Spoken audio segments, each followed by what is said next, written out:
if you really want to have impact, you've got to be prepared not to control everything that you're doing. And we've really taken that to heart, because if we want Carbonlites to be expanded, we can't wait to see how long it will take us under our own resources to do that. We're already seeking partnerships, as I've spoken about, but we have indeed developed a franchisee program where we will help people set up their own biogas facilities. The three things that are necessary to make a Bio CNG fertilizer plant successful: the land, the waste source, and the capital. Then we can work with them to do everything else. We can help them design an appropriate plant of the right size for the waste that we're going to be able to do that. We can help them train the operators of that plant. We can help them with the sales and marketing of the two outputs, the gas and the fertilizer. So yes, if you're keen on setting up a waste-to-energy plant, here's how Carbon Masters can help you with it. Stay tuned for the full conversation.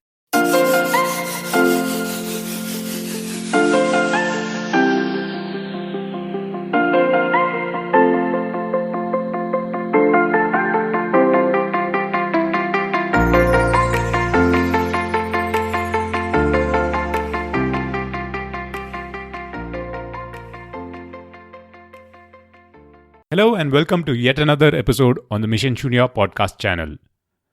As I record this episode, it's end of 2020. I'm sure the very phrase is quite refreshing to hear. But the clean tech stories and the stories from this transition to the zero carbon economy will continue for a long time. In fact, 2020 was a highlight year with a host of countries and multinational corporations committing to get to net zero by around the middle of century, that's around 2050, 2060. It is such a big moment for them to commit to this, and it feels really good that this podcast, Mission Shunya, in fact was quite early in the space to cover all the stories from around the world in this transition towards the zero carbon economy. Episode 50 is coming up in a few weeks' time, so stay tuned, let me know your views from time to time, and of course be generous in spreading this message to your community of colleagues, friends and family. Please visit missionshunya.com to get the links to subscribe for the podcast, check the blog, or even share the episode or write a review, recommend a guest, and much more. Now on to this week's episode. This week, our guest is a co-founder of Carbon Masters. He started Carbon Masters in UK at a time when someone would be happy to retire from professional life. That clearly shows in his intent in helping people and businesses through his services. On this episode, we will discuss in detail about their products, Bio CNG fuel, and the organic fertilizer range that they come up with, and how they can help you set up a project anywhere in the world if you are interested in. So let's jump right into our feature segment. Hello Kevin, welcome to the Mission Shunya podcast. Hi, thank you for having me, Girish. So Kevin, let's begin with the why. So why did you start Carbon Masters and how's the journey been? Right, well it's for me it started way back. It was I guess the original start, I saw Al Gore's film, The Inconvenient Truth, in 2006. And whilst I was aware of the climate change issue, I hadn't really paid much attention. And the film really shocked me to my core. I had been, many years before, a chemistry undergraduate, and I knew and understood the chemistry of carbon.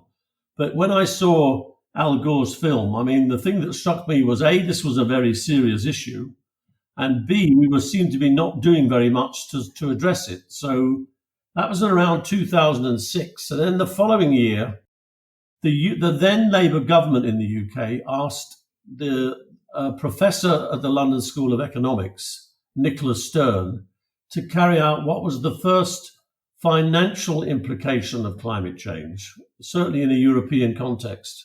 And he produced a report at the end of 2007, which was called the Stern Report, which framed the issue in a way that it hadn't been framed before, which was basically saying, if we spend 2% of GDP now for the next 10 or 15 years, we can solve this issue. If we don't, then the damage is going to be significant and we'll have to spend even more money down the road. Well, businesses understood that because that's cost avoidance. True. And then what happened was the following year, the United Nations Committee on Climate Change They have a massive committee made up of all the climate change scientists in the world. That produced its fourth assessment report. They do it every 5 years. And the first three reports had highlighted the issue, but they didn't ascribe it to anything specifically. But the fourth assessment report came out in its first words saying it's unequivocal. Human beings are causing climate change by our ability to burn fossil fuels. So the combination of the Stern review and the fourth assessment report led Edinburgh University to open an inaugural course, which they advertised for in the January of 2008. They were going to do a one-year master's program in the subject of climate change. And I was reading about that in a flat I had at the time in London and said, I'm going to do something about that. I'm going to go and do that. So I chucked away my corporate life. I had been working with IBM at the time. And I went to Edinburgh for a year to study with some of the youngest, brightest, passionate people I've ever met in my life, 38 of us from all over the world, including, I was glad to say, a brilliant young environmental engineer called Som Narayan. And Som had come from Bangalore to study for the program. So we studied it together. And then I didn't much fancy, I was 57 years of age when we graduated, and I didn't much fancy going back to corporate life. I'd had enough of that, frankly, because I'd worked for multinationals like Procter & Gamble, PricewaterhouseCoopers, and then IBM. So him and I decided we would set a company up called Carbon Masters, which would try and address the climate change. And we did that reasonably successfully for the first 2 or 3 years in the UK and Europe, and we even had clients down in Latin America. And then Som in 2012 decided to come back to Bangalore, and we set up Carbon Masters India in Bangalore, and naively at the time thought we would do in India what we had been successfully doing in Europe, which was to advise companies how they could measure their carbon footprint and then take steps to reduce their carbon footprint by either energy efficiency measures or investments in renewable energy. The issue was back in 2008, there were very few Indian companies or organizations that were remotely interested in measuring their carbon footprint, much less paying anybody to do it. So we scratched our heads a bit and thought, well, if Indian companies would not buy advice, would they buy a solution? Because the problem still needed solving. So True. We started to look at things like solar. We looked at wind. We looked at briquettes. And in the course of looking at a briquette factory in a place called Dapalpur, just outside Bangalore, the owner of that briquette factory had invested money that he'd got from both the bank and from the MNRE to build the first biogas plant in southern India with a purification unit tacked onto it. But when we came across it, it was defunct. The farmer hadn't quite worked out how to take the chicken dung, because he was a chicken farmer. He created the biogas, but he hadn't quite worked out how to purify it, much less how to put it in cylinders or to sell the product. So he was flaring the methane to heat the chicks in the coops before he sent them off to market. So Som and I looked at that and thought, hang on a second, because we knew purified biogases was still relatively new at the time, but it would be carbon neutral. It would be biogenic. If you burn it, yes, it's methane, but it's releasing CO2, which is coming from an organic source. So you're not adding to carbon stocks, whereas natural gas, petrol, diesel, or LPG are all fossil fuels. They're hydrocarbons that were formed millions of years ago. And so when you burn them and the CO2 goes into the atmosphere and impacts climate change. So we thought, hang on a minute, this could be a solution, a carbon neutral fuel. And we thought, well, where would we sell it? And we initially thought, largely because some work that I had done as a consultant in the UK with the European Commission had led me to understand that India had a huge carbon problem due to the wonderful success story of the Indian telecom sector, where there were around 500,000 telecom towers across India that back in 2008 were only running on about 12 to 18 hours worth of grid electricity. And when the grid went down, they went to batteries. And when the batteries went down, they moved to diesel generators. So the joke was that the telecom sector was burning more diesel than the Indian Army, but of course then emitting a lot of carbon. So we thought, could carbon neutral cylinders be a good replacement for diesel? So that's what we started to work on. And Som worked out how to run a biogas plant, how to take both chicken dung and food waste, convert it into biogas, and then purify that gas using the purification equipment, and then how to compress it in correct cylinders. And we designed some unique cylinders in a 2-cylinder format and a 4-cylinder format, which we thought would work very well as a backup source for diesel or biogas generators to run the tower. And that took us from about the back end of 2012, early 2013. We were ready to think about some market testing in 2014, but the price of diesel at that time was still subsidized by the government. So we thought the economics of that might be quite challenging, and then we'd come back and do that at a later stage. But meanwhile, we would try it out in a few restaurants, which we did.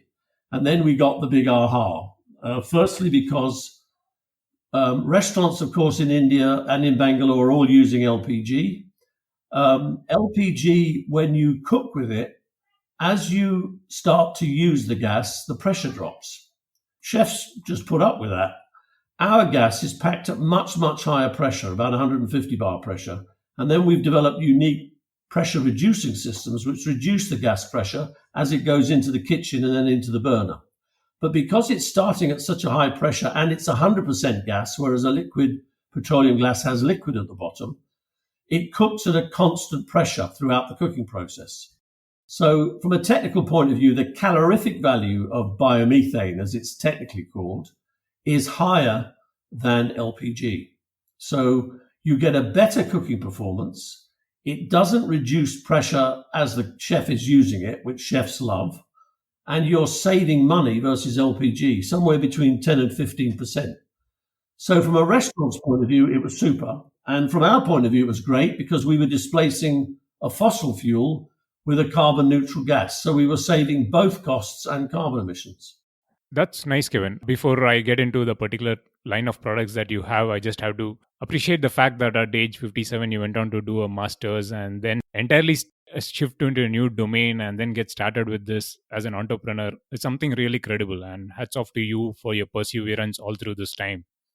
So that's a fantastic story in itself. Oh, it's been, I think I got a new lease of life. I remember writing a farewell letter because I had a global job in IBM. So most of my work colleagues were all across the world. And I remember writing a note saying, I've decided before my brain gets too addled that I will go back to university for a year, learn about climate change. And if I could contribute to solving that issue, then that would be a nice way of finishing up my career. I never expected that I'd be 10 or 11 years later and I'm still doing it.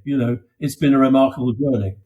I'm sure all your colleagues at IBM probably would be proud of you now and the work that you've done in this space. Now, Kevin, you did mention about the range of products that you started developing over the years. Now, at this point in time, I know that Carbonlites is the brand that you offer Bio CNG for restaurants. And what are the other line of products that you have in your portfolio? Well, the other main product is if a biogas plant actually can produce two products. Any organic material in the absence of oxygen in a vessel will degrade over a period of time and produce biogas. Raw biogas has about 55% methane, 22 to 26% carbon dioxide, and a small amount of hydrogen sulfide. And if you strip that out, you end up with a 92 to 94, sometimes 95% methane mix, which is just like natural gas. But the digestate slurry that you have to remove from the biodigester on a daily basis, that lots of research around the world will tell you that is already a nutrient-rich fertilizer. But what we've done is developed quite a unique process where we combine that digestate slurry with other biomass. So we bring garden leaves, twigs, branches, garden waste into our plants, and then we spray the digestate slurry on it. And we leave that for its own process, which lasts about 30 days. And then we turn these heaps. So it is windrow composting. It's a practice quite well practiced in Europe and North America. And then we sieve the product. Before packing it, we add an additional biofertilizer, which has the ability to take the nitrogen that's in the soil and put it into the plant. So unusually for an organic fertilizer, we not only replenish the soil with nutrients, particularly carbon, which most Indian soils lack, but we're also able to improve the yield. So it's a very unusual product in the sense that you get a healthier soil and you can also improve crop yields. So we have the two main products, Carbonlites Bio CNG, as you say, for restaurants and hotels, and our fertilizer, which we sell to farmers to help them displace chemical fertilizers, because chemical fertilizers are overused in India, unfortunately, largely due to the government subsidy policy, where urea is sold at significantly below its production costs. So farmers use too much of it, frankly, and they're putting far too much nitrogenous fertilizers in the soil, which is causing soil degradation. And the climate would have always had an impact in India anyway. You're between the tropics, so Indian agriculture would have always been challenged from the climate, and it would always have had to put organic matter back in the soil. But since the 60s, Indian farmers, when they moved to what was ironically called the Green Revolution and moved to a more industrial farming practices, they're using far too much chemical fertilizers and pesticides, and they're not replenishing the soil with enough organic matter. So that's the role that Carbonlites fertilizer plays. It replenishes soils. It can help farmers reduce their dependence on chemical fertilizers and saving their input costs. And of course, chemical fertilizers are themselves very, very carbon intensive in their manufacturing process.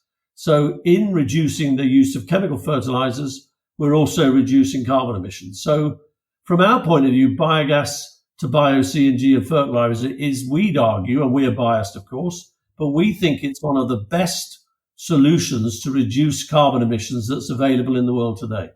That's fantastic. As you rightly said, two products that are catering to two different set of customers is actually a value add. Now, in terms of the timelines, I understand that getting the fertilizer out is probably, it takes a month or so from the time you get your raw materials to then for that to degrade and then process it as a fertilizer. So what about the waste processing? What is the timelines?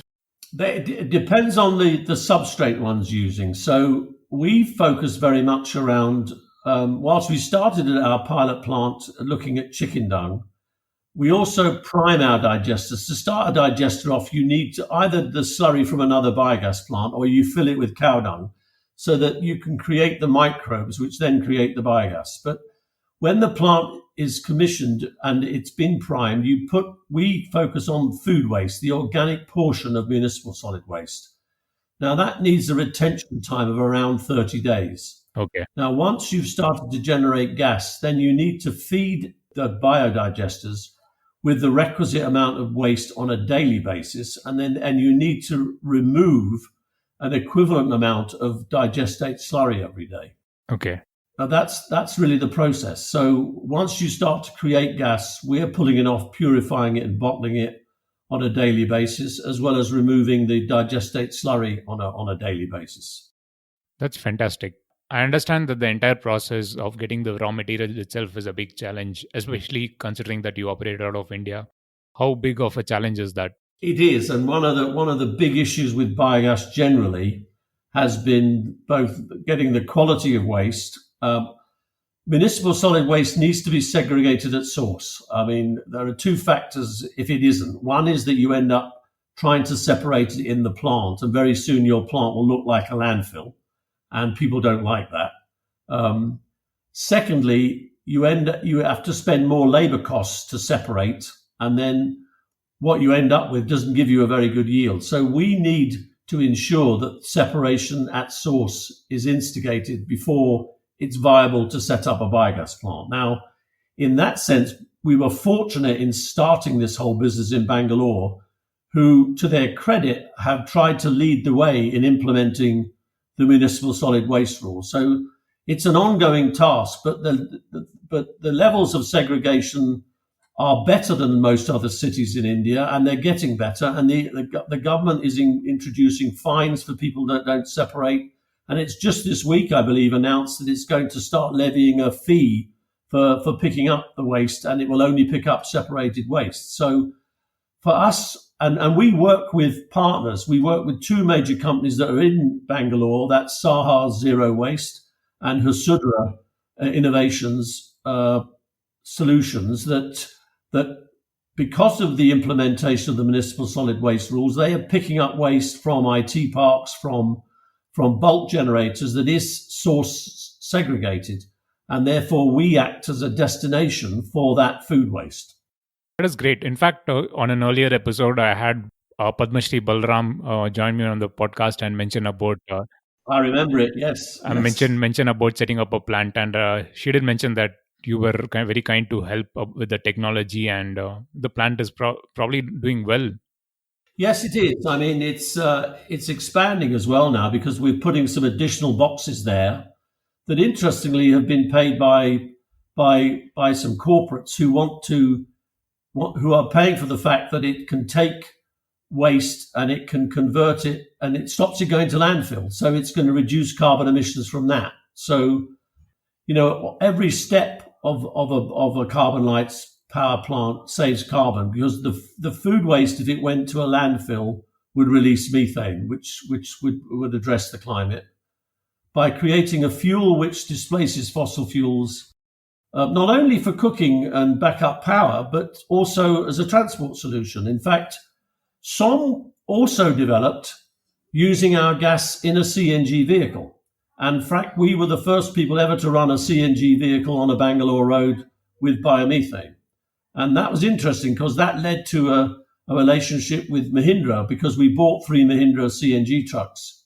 And the dealer rang up Mahindra and said, "You do realize that there's this startup companies running our CNG trucks on biogas?" And they sent a group of their research scientists to our plant. And that led to lots of conversations. And ultimately, we've partnered with Mahindra, who then have built a large-scale plant over at Tirupati that we're operating and still are marking the gas and the fertilizer as Carbonlites. So that's a relationship that's developed right from that early pilot plant. And it started because we showed that you can, as well as using it for cooking, you can also put it in vehicles as a transport solution. In fact, the government of India 2 years ago announced a major initiative called SATAT, called Sustainable Alternative Transport.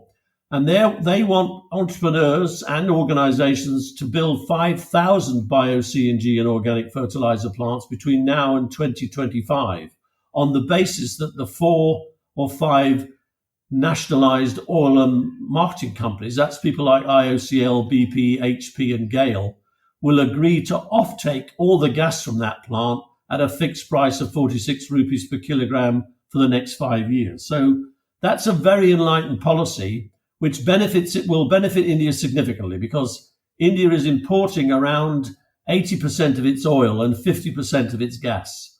So it has an energy security problem.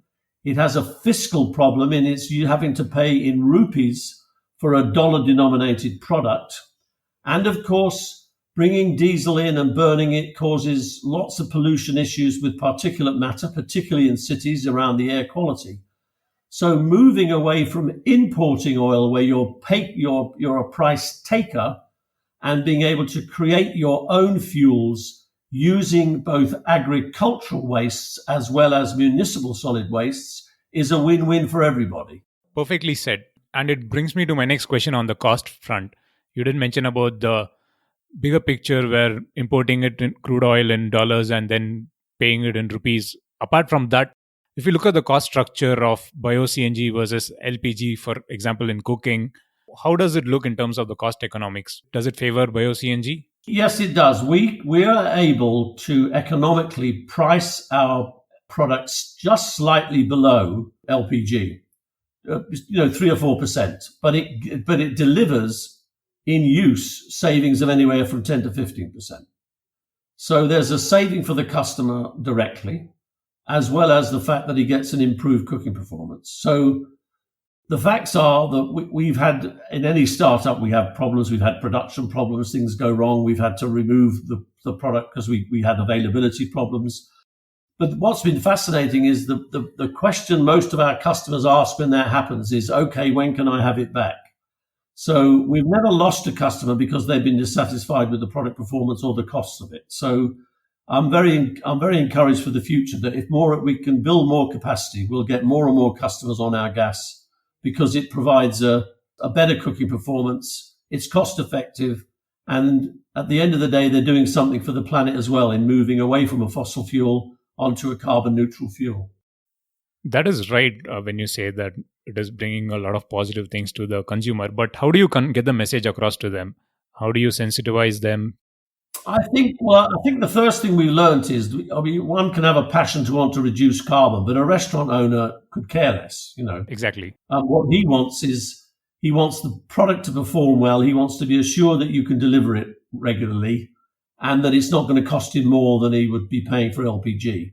And so what we get them is to try the product. So once they've trialed it, once the chefs start to use it, they don't want to come off it. And if the commercials are right, which they will be, we'll price it slightly below LPG and they get savings in use. That it's a very stickable product from that point of view. In terms of other logistical challenges associated with production, I kind of know for the fact that not many players are there in this space who can produce the quality that you do. So in terms of the other logistical challenges of reaching out to a wider market, how challenging is it, or how are you gearing up yourself to address a wider market? Well, I think the first thing we have learned is that, first of all, our cylinders and cascades are big and heavy because we're legally required to put it into a CNG cylinder, which is big and heavy. It's not like an LPG cylinder. We're having to compress the gas at very high pressure because methane molecules repel. So our 4-cylinder cascade, which is quite a large, we put it on wheels so we can wheel it safely outside the kitchen. But that contains only about 25 kgs of gas versus a 19 kg small cylinder. So the logistics cost of moving big, heavy cylinders mean it's not economic if you have to ship it more than around 30 kilometers.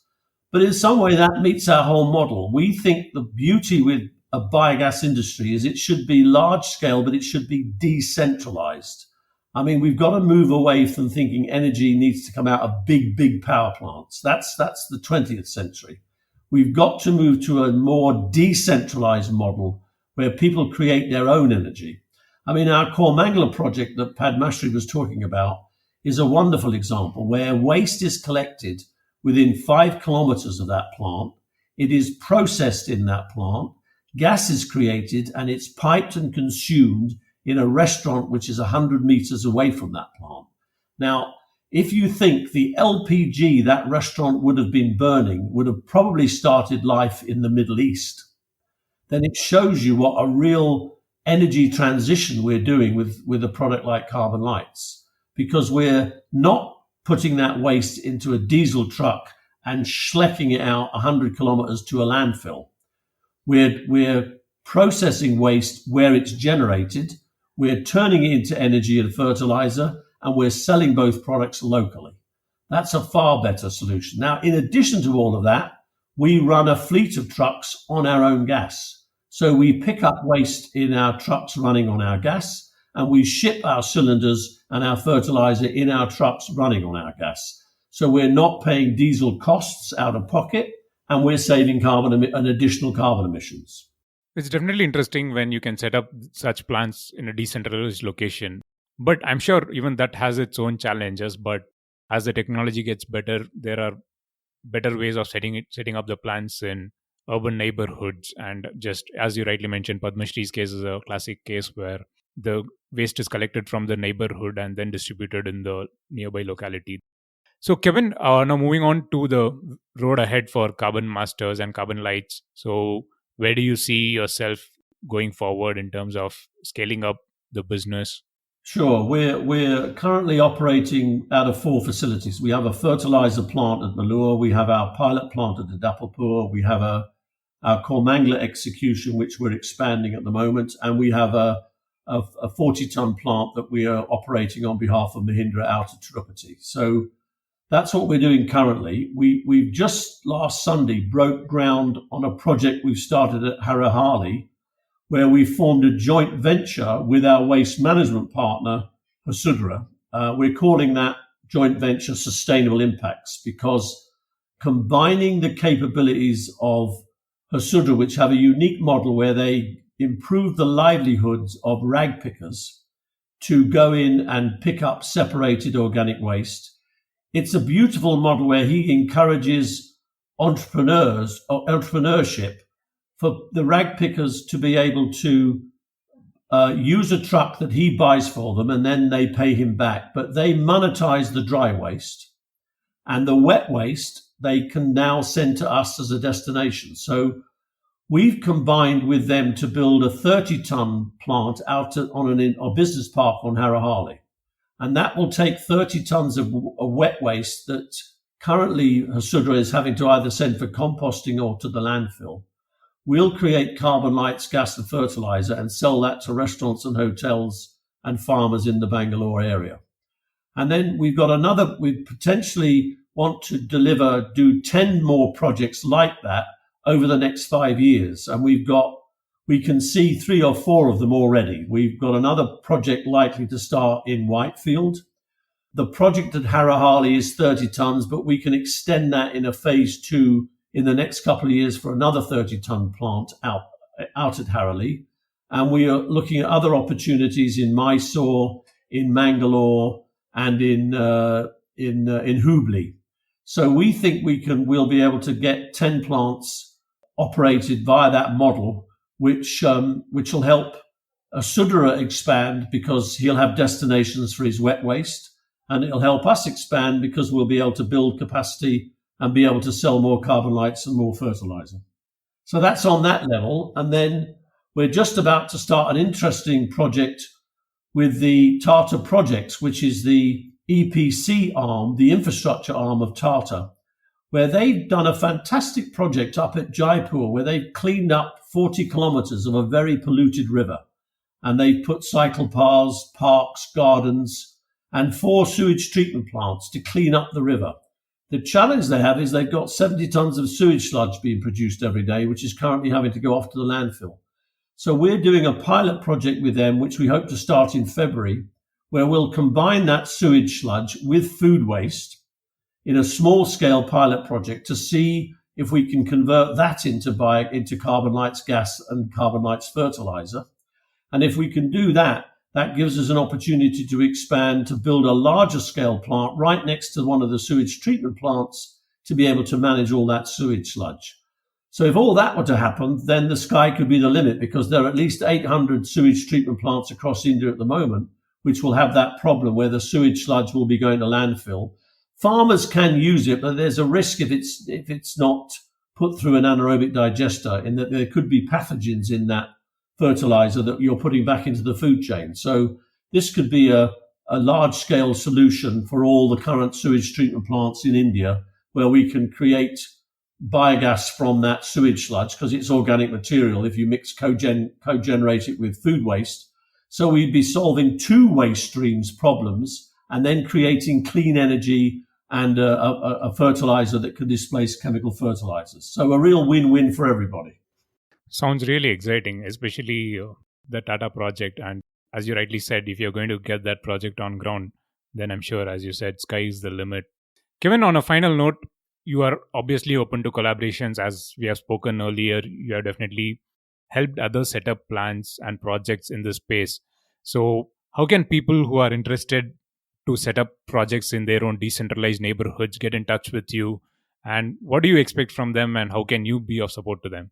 Well, that's a very good question. So, I mean, we recently we were asked to come to South Africa to do a feasibility study about whether Carbonlites technology could work in the cities of Johannesburg and Tshwane. And what we discovered there was those cities are suffering exactly the same problems that Indian cities are facing, with higher prices even, because they're not subsidizing LPG for domestic use like the Indian government does, and they're not subsidizing fertilizer. So the prices they're paying are very high. But as part of that, we met some people that said some very interesting ideas about, if you really want to have impact, you've got to be prepared not to control everything that you're doing. And we've really taken that to heart, because if we want Carbonlites to be expanded, we can't wait to see how long it will take us under our own resources to do that. We're already seeking partnerships, as I've spoken about, but we have indeed developed a franchisee program where we will help people set up their own biogas facilities. We will help them with branding around Carbonlites, gas and fertilizer. The three key components, but someone who'd want to set up their own project, and we're in discussion with lots of people on this right as we speak, but the three things that are necessary to make a Bio CNG fertilizer plant successful is clearly identifying the land and the location of that land. We can help with that in terms of feasibility. So if the land is available and there's a source of waste, so the waste does not necessarily just have to be organic waste from the municipal solid waste stream. It can be things like pressed mud from the sugar industry. It can be rice straw. It can be chicken dung. It can be cow dung. They have variations in the yield of biogas that you can use, but they're all perfectly capable for creating gas and fertilizer. So one needs to identify a source of waste, and then one needs to have access to some level of capital to build a plant. Now, if the franchisee can put those three components together, the land, or at least some ideas about where the land might be, the waste source and the capital, then we can work with them to do everything else. We can help them design an appropriate plant of the right size for the waste that we're going to be able to do that. We can help them train the operators of that plant. We can help them with the sales and marketing of the two outputs, the gas and the fertilizer. So if they can, with their own local knowledge and understanding, look at getting access to land, waste and capital, then we can come in with our technology and help them use that technology to build a solid business case to be able to develop a good Carbonlites franchise for both gas and fertilizer. That's wonderful. That's a wonderful initiative. I'm sure, as you rightly said, having a total impact doesn't mean that you need to control the entire value chain or the entire process. You just empower other people to do it. And that rightly brings me to the end, or right where we started, Al Gore's film. I mean, a lot of us have been inspired by watching that movie and wanting to take action. And this has definitely been a positive action from your part. Kevin, it's been an absolute pleasure talking to you about this, and especially having interacted with you a few times earlier. And yeah, it's a great story that you still managed to find your second passion, if I were to call that, after retiring from your first job to pursue something really unique and having a positive impact on that. So good luck with your future endeavors, and thanks for joining me on the podcast. Well, thank you very much indeed. It's been a pleasure. Well, I hope you enjoyed the conversation. If you are keen on the projects, you can know more about Carbon Masters and their Carbonlites range of products on their website. The links to connect with Kevin will be in the show notes section as usual, and also in the website missionchunya.com. And finally, take some time to write a review on Apple Podcast or any platform that you use. It definitely helps in spreading the message to a wider audience. With that, signing off, this is Girish Shivakumar, and as always, thank you for listening.